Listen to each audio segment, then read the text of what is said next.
Hey, this is Robert Monroe, and I've got a banger for you today. We are going to talk about the one piano exercise that you are not doing that you should be, because it is going to transform your hand into this beast, this domination machine where you can play anything you want and all your fingers just work amazing. And that is the 3-finger exercise. And then there's a couple variations later on. But let's get into it. We are going to play a scale. So C major.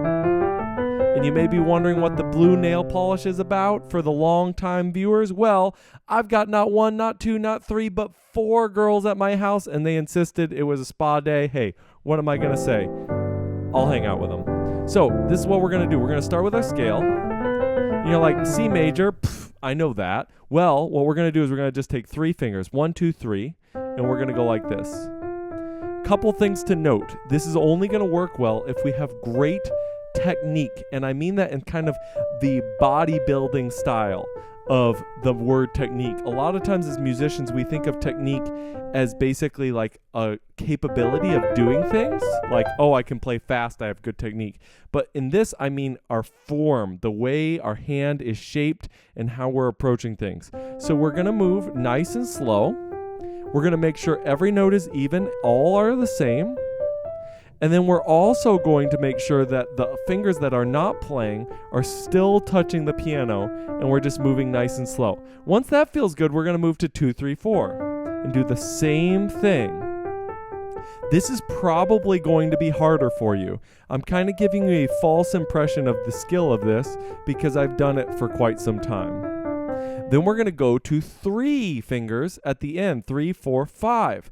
This most likely will be the hardest for you. Especially that pinky and that 4th finger are not going to feel very comfortable doing this. But hey, as you do it more and more, it will get easier and easier like this. Now, of course, you can do this as well with your left hand at the same time or separately. I would argue separately is good until you get very confident, and then you'll want to put it together. Now we're going to try it together. I prefer to do them in the order that they should be in terms of the hands being in the same place. So 5 and 1, kind of like you do scales. One advantage to this is one hand is going to be at the extreme range of difficulty while the other hand's at the easier one. So it kind of gives you an ability to focus on one hand versus the other and not kind of have to be doing the hardest part with both hands, like if we did 3, 4, 5 in both hands at the same time. All right, one more. You can go faster as long as it's even.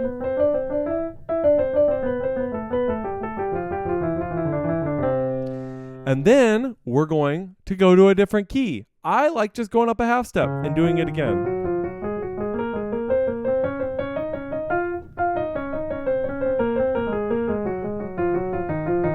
All right, now before we do any more playing, I want to talk about why I think this is so incredible. Well, to me, it comes down to, I was going to say 2, but let's go with 3.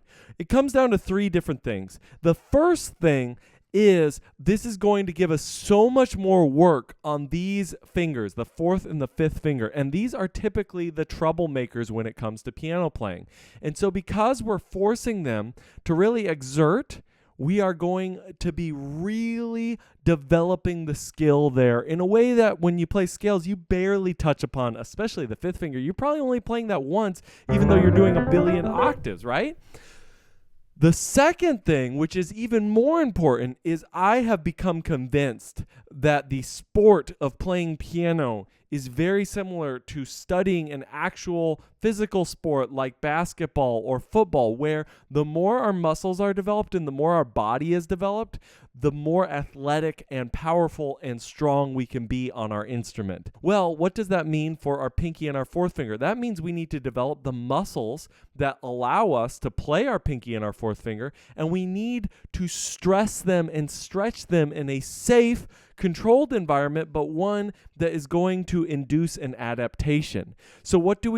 We play in a very calm manner, one that really isolates those muscles. So if you're doing a lot of arm motion, hey, maybe great in your full range of motion piano technique where you're playing and you're like, woo! Hey, people play like that, no problem. You're not going to find any, bad words from me about it. But you cannot deny if you can do this, you're going to have so much more control, and you're going to also have so much more speed and volume change. You can play super quiet and you can play super loud if you can control just that pinky by itself and not have to play your pinky like this. The third benefit is it's immediately applicable to improv. So let's say you're playing along.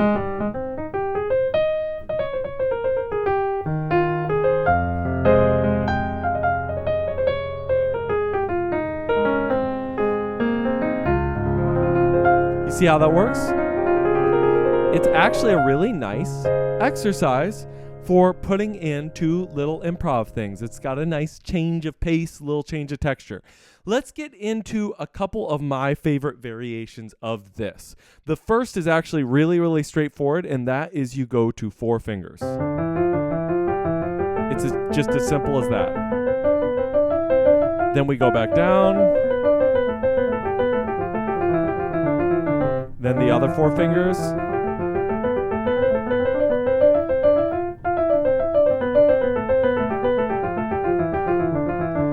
Then we also have the pentatonic version.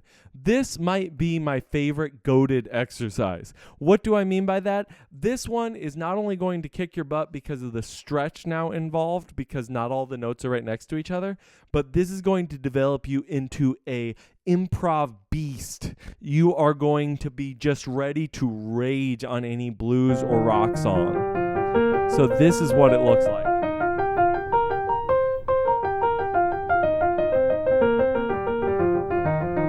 I like it on the main, just normal pentatonic, but you could also do it with that blue note added.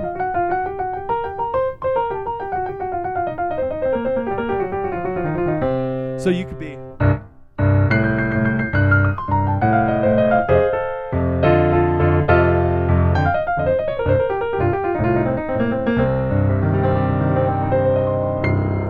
You get the idea.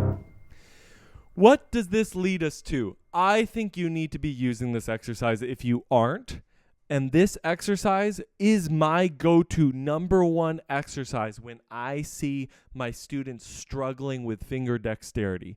So throw this into the repertoire of what you're doing. Really hammer it home and let me know what you think. Are there any other exercises that you would put on that pedestal of being top tier exercises that people just don't do enough of? Let me know. And until next time, have some great practice and I'll see you later.